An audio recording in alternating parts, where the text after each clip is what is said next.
Amigos queridos, reunidos em nome de Jesus, entrelaçamos os nossos sentimentos para alcançarmos as sintonias superiores do bem e da verdade, para sintonizarmos com as faixas sublimes do amor que paira em favor de toda a humanidade da Terra. Convidamos a todos a fazermos vibrar em nós os sentimentos mais purificados, a delicadeza da compaixão e a experiência da caridade, os laços de fraternidade e as diretrizes espirituais da iluminação das nossas consciências. Estejamos em paz e confiantes neste início de manhã, prenunciando uma semana de realizações felizes. Que a misericórdia infinita do Pai envolva a humanidade da Terra e que Jesus permita que nossos lares sejam socorridos e amparados.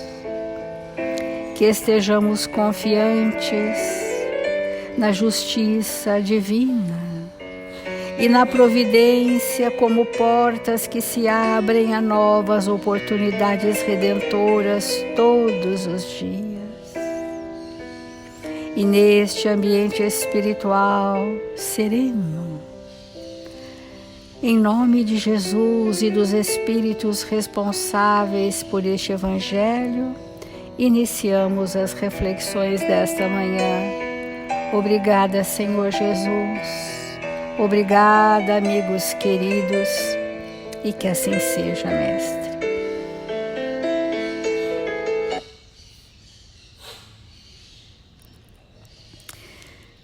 Do Evangelho segundo o Espiritismo, bem-aventurados os pobres de espírito. Nós estamos hoje finalizando esse capítulo que termina com a missão do homem inteligente na Terra.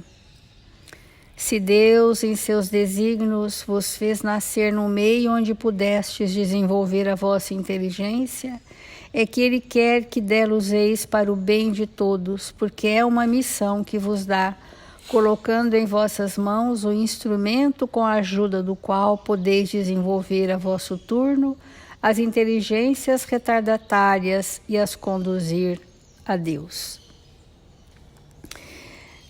Onde quer que seja a nossa ambientação reencarnatória, o contexto sociocultural, espiritual, onde vamos reencarnar, aquele meio, por mais inóspito, por mais desafiador, é a oportunidade que nós temos de desenvolver a nossa inteligência. Porque quanto maiores os obstáculos do caminho, mais a experiência da inteligência se expande.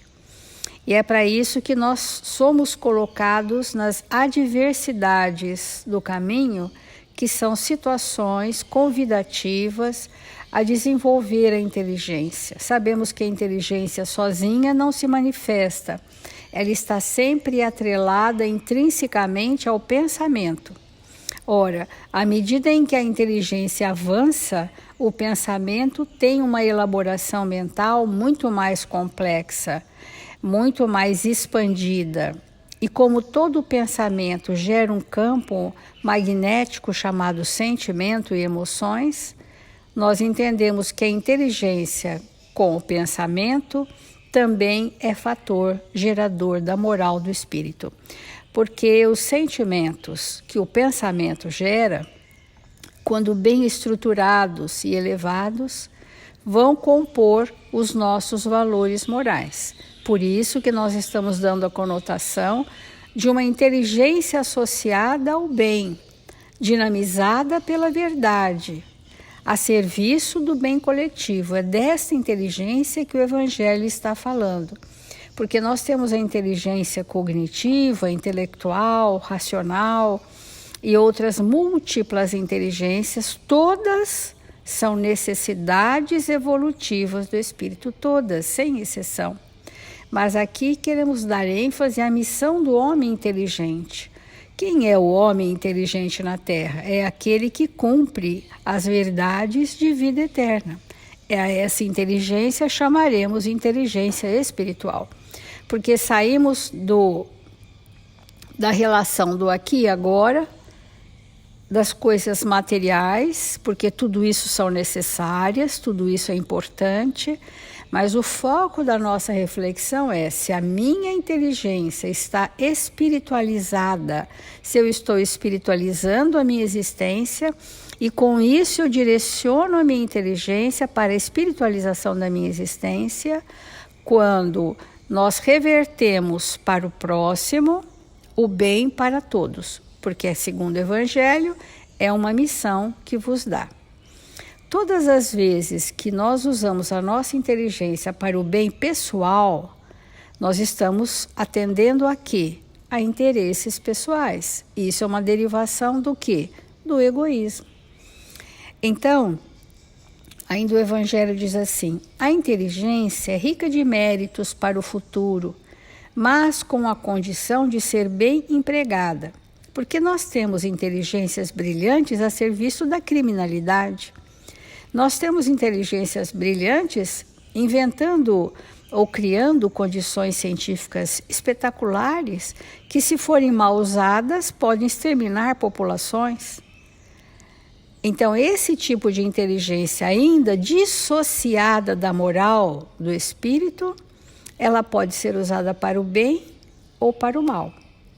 Mas a missão do homem inteligente na Terra, segundo o Evangelho, é que essa inteligência rica de méritos, mas com a condição de ser bem empregada, se todos os homens dotados se servissem dela segundo os desígnios de Deus, a tarefa dos espíritos seria fácil para fazer a humanidade avançar. Nós temos que lembrar sempre que a obra do Criador não dispensa a criatura para compor a obra. Mesmo imperfeitos, pequeninos, nós temos compromissos, tarefas que vão auxiliar a humanidade também, dentro do nosso raio de ação, dentro do nosso limite de alcance. Ora, se a inteligência for associada a valores éticos e morais, tudo que nós fizermos para benefício coletivo, estaríamos servindo segundo os desígnios de Deus. Estaríamos servindo os desígnios de Deus, a vontade de Deus que é nos levar à perfeição. E a vontade de Jesus que é aprendermos a amar como Ele nos amou.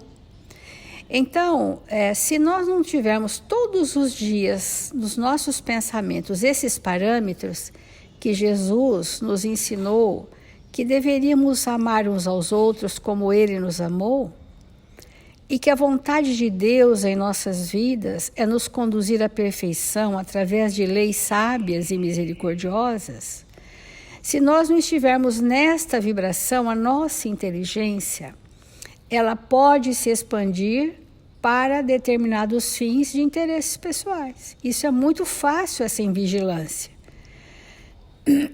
Porque o espírito que se sente muito inteligente, ele crê mais nele do que em Deus. Muitas vezes, se ele não tiver os sentimentos bem desenvolvidos, ele passa a achar que ele resolve tudo, que ele entende tudo, que ele faz melhor tudo. Então, a prepotência é achar que nós temos mais valores do que temos na verdade. E isso faz o espírito ficar cego para o seu processo evolutivo. Então,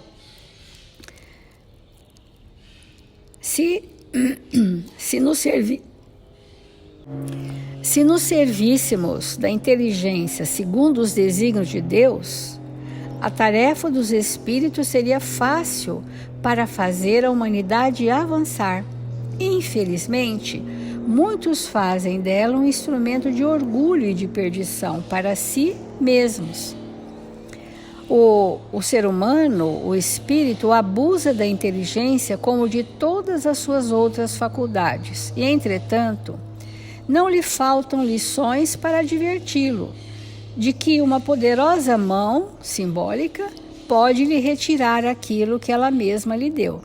Quer dizer, assim como nós exercitamos a nossa inteligência, nós podemos auxiliar, olha assim, a tarefa de auxiliar os desígnios de Deus ou o bem próprio, os interesses pessoais. E os abusos, os excessos de qualquer faculdade do espírito, nós estamos falando da inteligência, mas poderia ser do pensamento, da vontade, do livre-arbítrio, todas as propriedades do espírito, as suas potencialidades e os seus atributos podem ser cerceados, podem ser privados temporariamente daquela faculdade poderosa do espírito para que nós não errássemos ainda mais. Não é uma punição, é tirar de uma criança um instrumento que ela não sabe usar. Uma faca muito afiada é muito importante na cozinha lá de casa. Mas uma faca afiada na mão de uma criança de 3, 4 anos é um instrumento perigosíssimo. Então, quando nós colocamos em risco a nós mesmos, pelos abusos da inteligência, pelos excessos e pelas realizações infelizes, a espiritualidade suprime de nós essa função temporariamente em reencarnações comprometedoras das síndromes mentais que temos visto na humanidade hoje. Então, estas síndromes da mente que enclausuram aquele espírito para que ele não erre mais, isso é misericordioso. É a lei divina que nos alcançou para nos proteger de nós mesmos. Olha que importante. Uma privação em situação expiatória, uma privação da inteligência ou do pensamento, essas privações, elas são o lenitivo. O espírito passa uma encarnação poupado de errar, e aquilo vai acalmando aquela alma atormentada, porque ela está limitada no uso e no abuso de uma faculdade que ela não soube direcionar segundo os parâmetros de Jesus na Terra. Então é um descanso para o espírito. Você vê uma expiação e a gente fala, ai que sofrimento.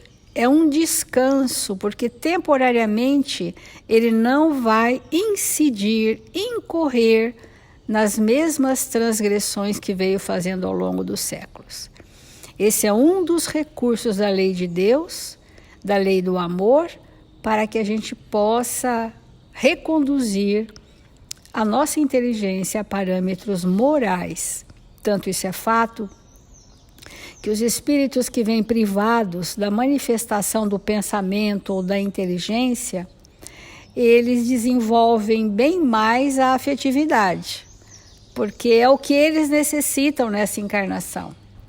Podem estar em escolas maravilhosas que estimulam o cognitivo. Isso é importante, mas não é tudo e não é o que o espírito precisa, porque ali tem um espírito inteligentíssimo, que por abuso, por excesso, conduzido pelo seu próprio orgulho, chegou na prepotência. Então, o que ele veio desenvolver na Terra? Ele veio desenvolver laços afetivos. Ele veio expandir a sensibilidade de sentir o outro, de perceber o outro, de ser amparado, de ser socorrido, para que ele possa desenvolver nele um sentimento mais elevado, e numa próxima encarnação ele virá então com recursos para voltar a expandir a sua inteligência.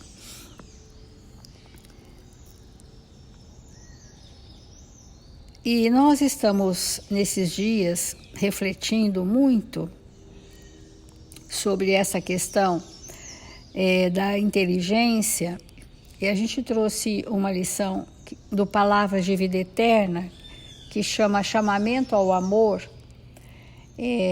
Para a gente entender definitivamente que o sentimento e o pensamento, eles caminham juntos, que todo sentimento elevado se derivou de um pensamento nobre e vice-versa.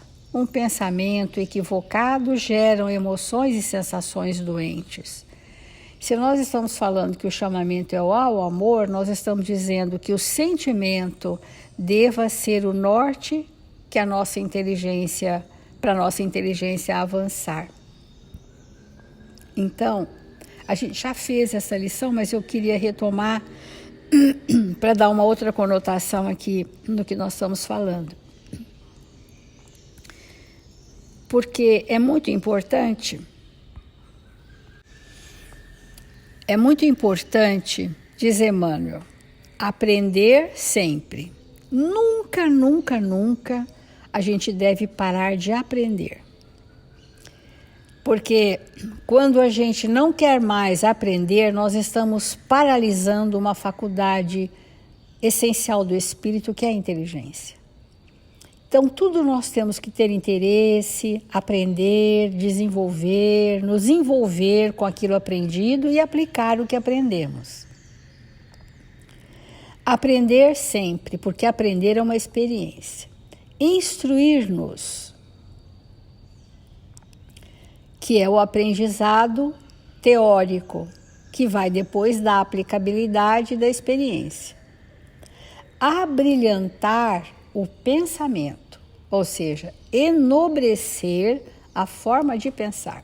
E é muito interessante que a forma de pensar também está relacionada à forma de falar, porque a palavra, ela veste de significado as imagens mentais do pensamento.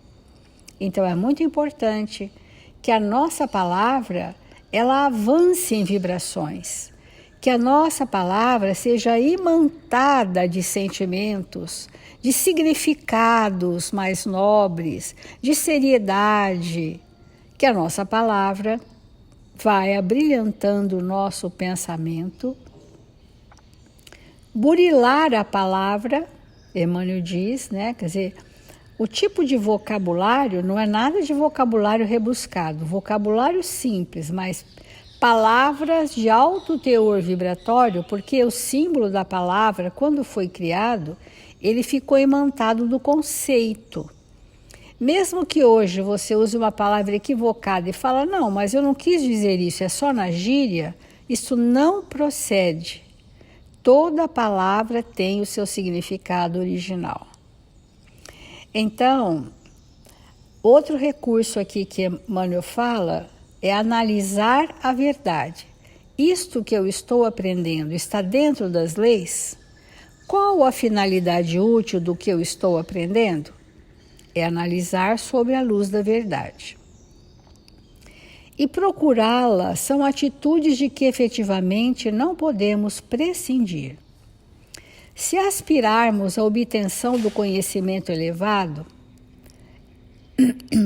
tudo isso precisa ser feito. Se aspirarmos o conhecimento elevado, nós temos que nos instruir, abrilhantar o pensamento, burilar a palavra, analisar tudo sob a ótica da verdade. Se quisermos a obtenção do conhecimento elevado.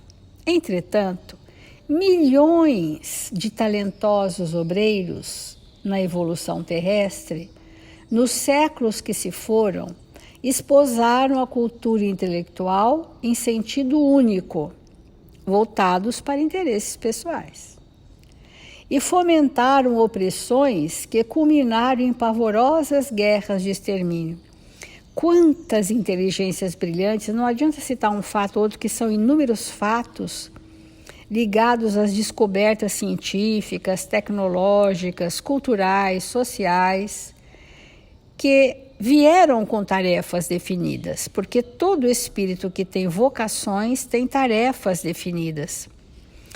E chegando aqui na reencarnação, pela invigilância que nos é própria, deixaram-se arrastar pelo chamamento do mundo no que se refere à vaidade e ao orgulho. Esse foi o ponto de invigilância do espírito. Chegou aqui os chamamentos da ambição, os chamamentos da enaltecimento da personalidade, da vaidade do mundo, do poder, corromperam esses espíritos que tinham tarefas missionárias no campo da inteligência. Então foram corrompidos pelas suas próprias emoções doentes que não haviam sido ainda transformadas. E todos nós corremos grandes riscos, né, amigos? Porque nós também temos emoções corrompidas, ainda não transformadas. Então, alguns deles aqui dizem culminaram em pavorosas guerras de extermínio. Mas quando Emmanuel trouxe o Palavra de Vida Eterna, décadas se passaram e até hoje é assim. Nós vemos mentes brilhantes contratadas para descobrirem fórmulas de extermínio coletivo. É triste, né? É muito triste a gente pensar que o ser humano está contra o próprio ser humano. Que então o chamamento de Jesus, que nos amemos como Ele nos amou, está distante daquele campo mental. E diz Emmanuel, incapazes de controlar apetites e paixões, que são os arrastamentos, né? Desvairaram-se na corrida ao poder, encharcando a terra com o sangue e o pranto de quanto lhes foram vítimas das ambições desregradas. Amigos, se a gente comete essa atrocidade, mesmo que indiretamente, aquelas pessoas, espíritos, que foram acometidos pelo mal criados por nós, serão legiões das trevas a estar no nosso encalço para os processos de vingança. Olha que triste. Olha que triste. Às vezes a pessoa sofre um tormento espiritual porque houve crueldade no passado. Os processos de obsessão todos e os processos de patologias mentais todos têm como nascente a crueldade do espírito. As nossas, né? As nossas crueldades. Então diz Emmanuel, toda grandeza de inteligência exige moderação e equilíbrio para não desdobrar-se em devassidão e loucura.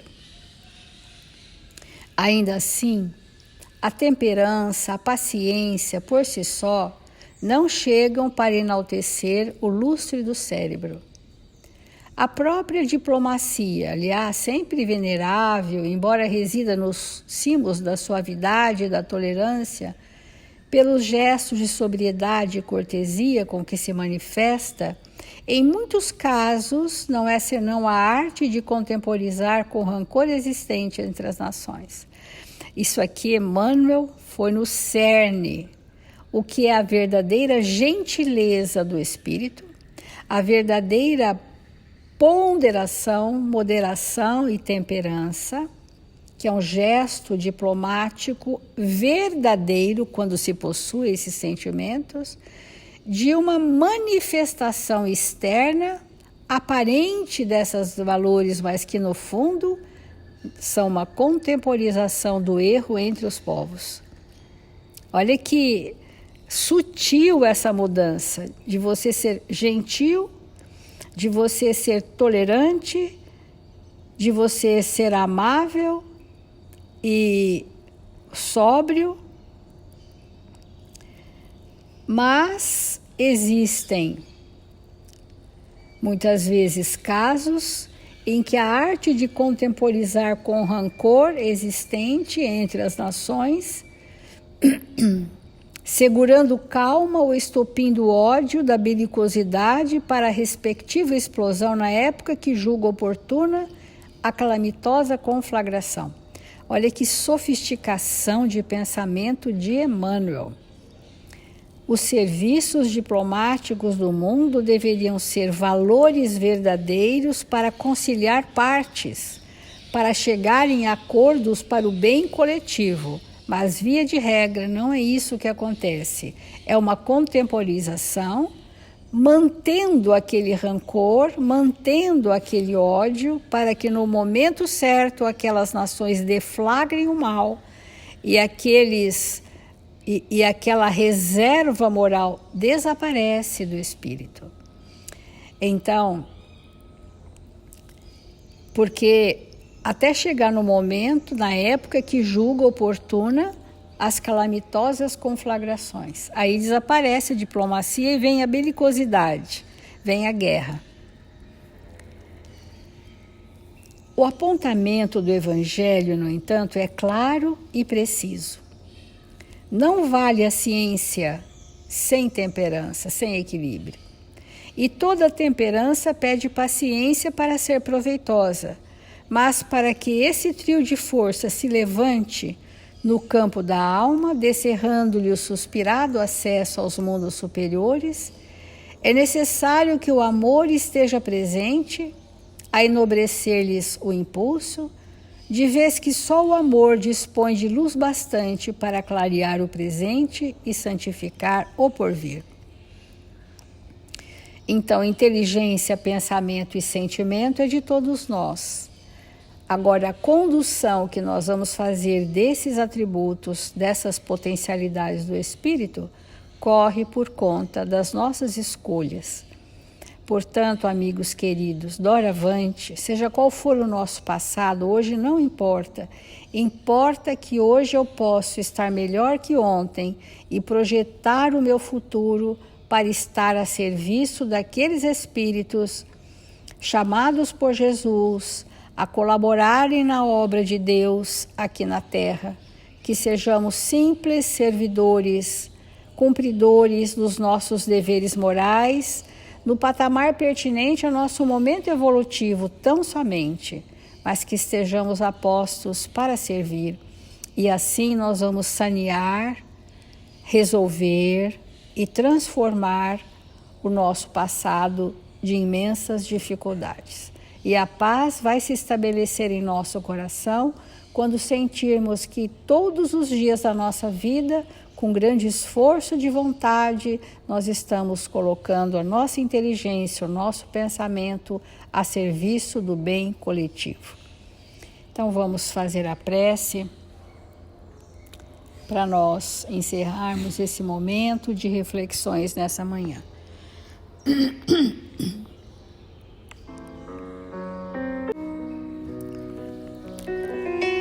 Deus, Pai amantíssimo, Jesus, Mestre amado, nós nos curvamos diante da grandeza do amor. E humildemente, Senhor, pequeninos que nos reconhecemos ser, pedimos pela humanidade da terra, onde quer que haja dor, desesperança, possam haver espíritos amantíssimos servindo em seu nome. Vibramos, Senhor, pelos povos em conflitos de guerra, que esses nossos irmãos, Senhor, cedam em benefício do bem coletivo de toda a humanidade da terra. Que nos sintamos irmãos, participando ativamente da vida uns dos outros. E guardamos a confiança, Mestre, de que as caravanas socorristas, arregimentadas pelo seu amor, estão a postos. Nós outros, Senhor, doamos a nossa gota mínima de contribuição, mas desejamos não mais esmorecer no caminho. Resolutos e confiantes queremos andar, firmes, ainda que o caminho seja permeado de grandes obstáculos. Venceremos pela fé, pela esperança e pela imensa oportunidade de servir em seu nome.